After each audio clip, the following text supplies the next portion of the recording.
Breaking news. Another nationwide strike looms, all because of the governor of Kaduna State, EL-RUFAI. El-Rufai has shown how devilish and how bad it truly is. A man who has brought in over 50 truckloads of hoodlums, yes, from all over the northern states into his state, paid them a sum of 500 naira each to ensure that the planned peaceful protest, do not stand. After he has unlawfully sacked over 60,000, I'm not talking about 6,000.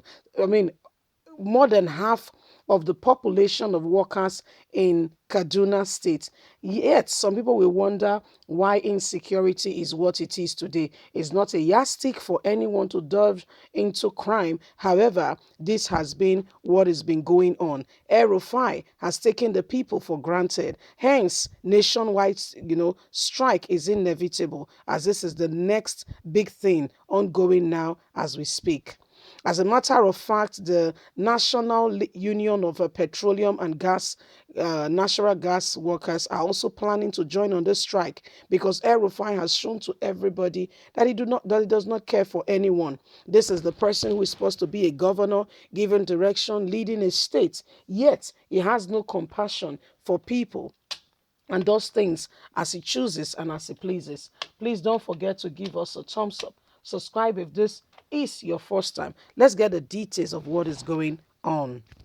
Another nationwide strike threatened to take over as El-Rufai sent people to attack labor leaders.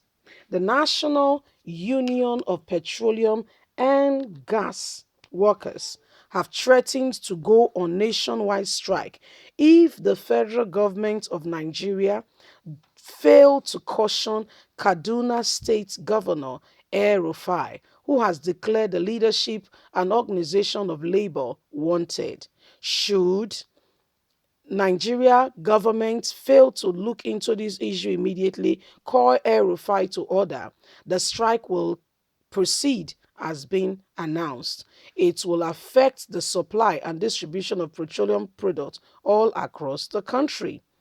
Nopeng said this in a statement by its national president, Williams Akparo, who has received a report of the channeling movement of El-Rufai to put the lives of the president of the Nigerian Labour Congress, Ayebo Waba, and other union members at risk for rising up to say you cannot sack 60,000 people with no justification, no reason, out of job, and refuse to pay the minimum wage that has been attributed and stated by the federal government.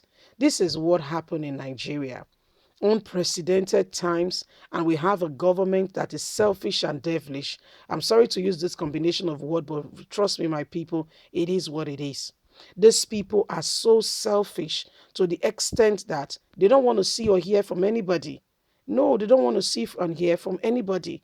As a matter of fact, these are set of people who are set in their ways to do their own thing. How can you sack 60,000, more than 60,000 workers?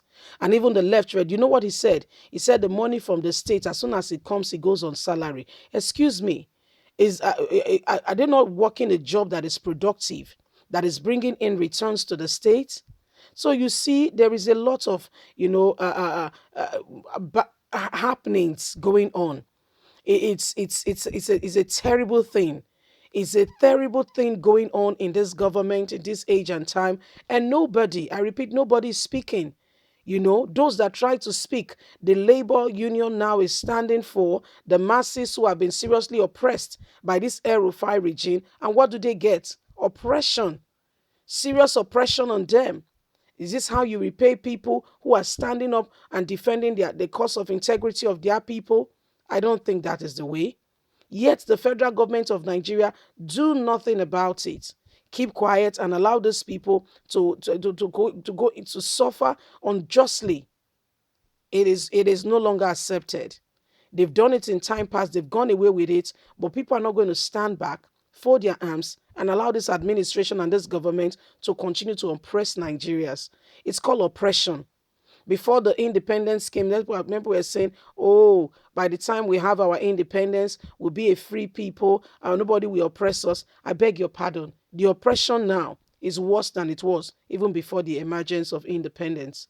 The oppression being faced now in this country is beyond you can ever imagine, ask, or think about. Is a clear indication that we don't even like ourselves. We oppress our very own self. How do you reconcile that? You oppress your very own people, your very own self, people you should be protecting and looking after. No, there is no truth in it. All we see people do is oppression all around, and they go about as though it's all right, it's okay, like nothing is wrong. The federal government has been called upon to ensure El-RUFAI is called strictly and seriously, cautioned immediately. El-RUFAI is one person who is like actually a wolf in sheep clothing, pretending like he cares for the people. Is one of the minds, the most deceptive minds in government as at today.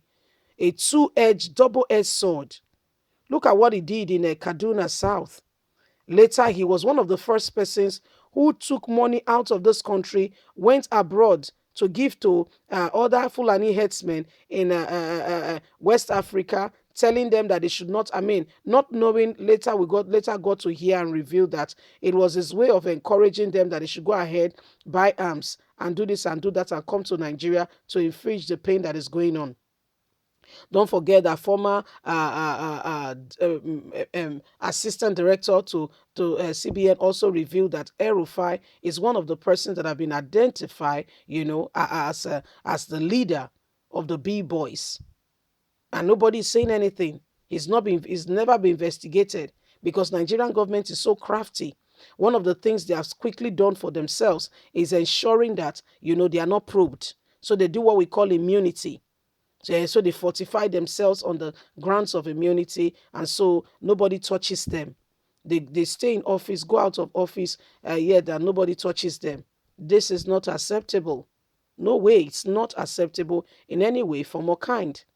And that's why every one of us have a duty of care to ensure that our voices are heard.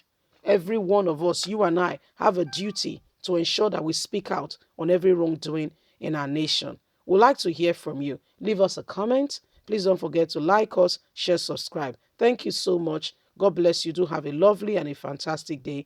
Bye for now.